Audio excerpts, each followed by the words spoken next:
What shot did you get today? I got one that'll save my life. It has been a long, hard year, but hope is growing. Every day, people are being vaccinated against COVID-19 at National Jewish Health and across the country. This coronavirus has infected millions. Its victims have overwhelmed hospitals and communities, and this pandemic has sent shockwaves through the economy. National Jewish Health has responded, adapted, innovated, invested. Rising to the challenge of COVID-19, we have worked non-stop.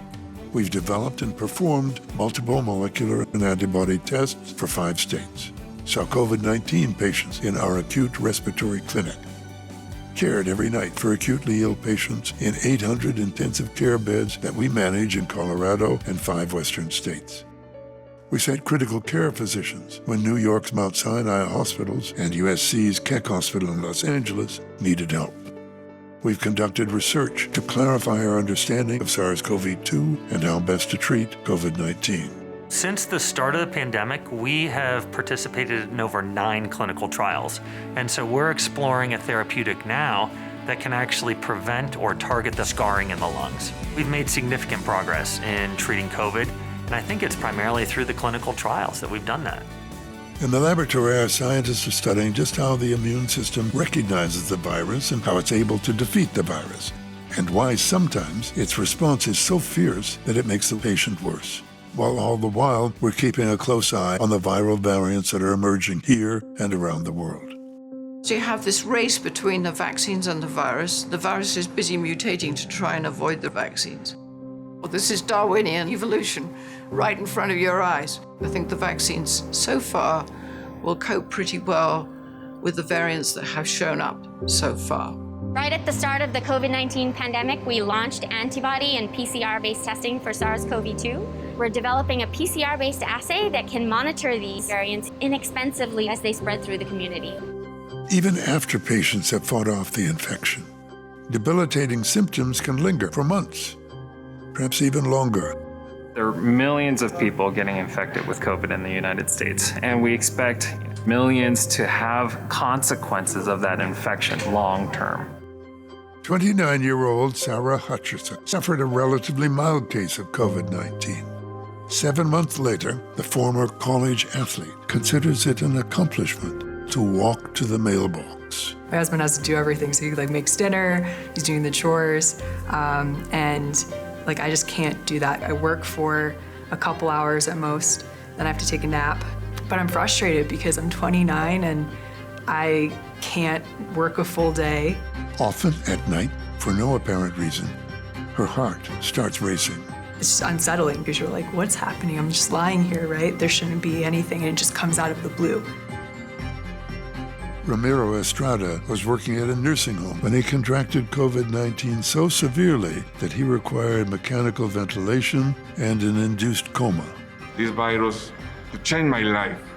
I don't work for 9 months. I feel very happy with this hospital because they understand what my situation was. I'm going in a good way because I'm more strong right now.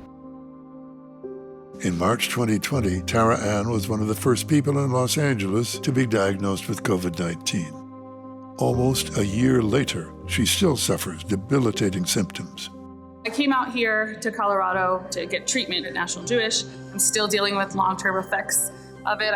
My brain still isn't the same as it was before. My body still isn't the same as it was before. I can't breathe right, can't think right. But prior to this, I have a very demanding job. I arranged a lot of logistics. I traveled 250 days a year around the country and coordinated that for hundreds of people.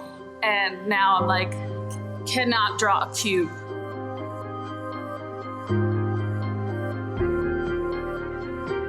We have a multidisciplinary program. It's called the Center for Post-COVID Care and Recovery, where we have neurologists, cardiologists, pulmonologists, allergists, immunologists, all working together to really try to figure out what's causing these issues, what's going to speed recovery the most, and what's going to help improve patients' quality of life. All right, do you remember? You did this before, right? Yeah, our whole family tested positive for COVID in November. By mid-December, I'd say we started to experience some sort of, long hauler effects from COVID. He has that cough that has developed, it seems, since COVID, and it's impacting him for sure.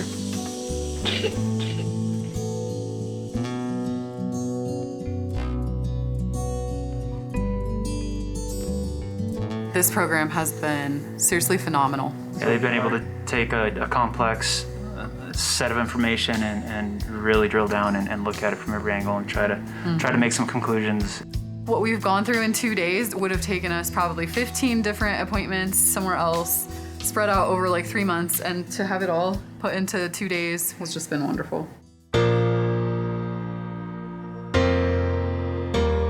It was tough, but everybody pulled together.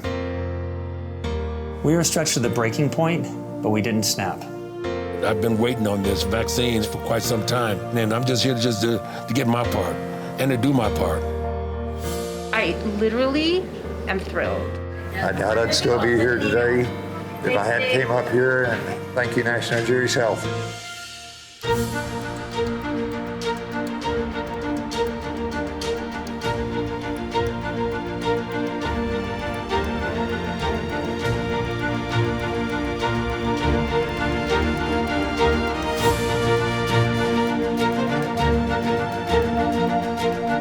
All of us at National Jewish Health are enormously proud to be a part of the solution to this devastating pandemic. At National Jewish Health, breathing science is life.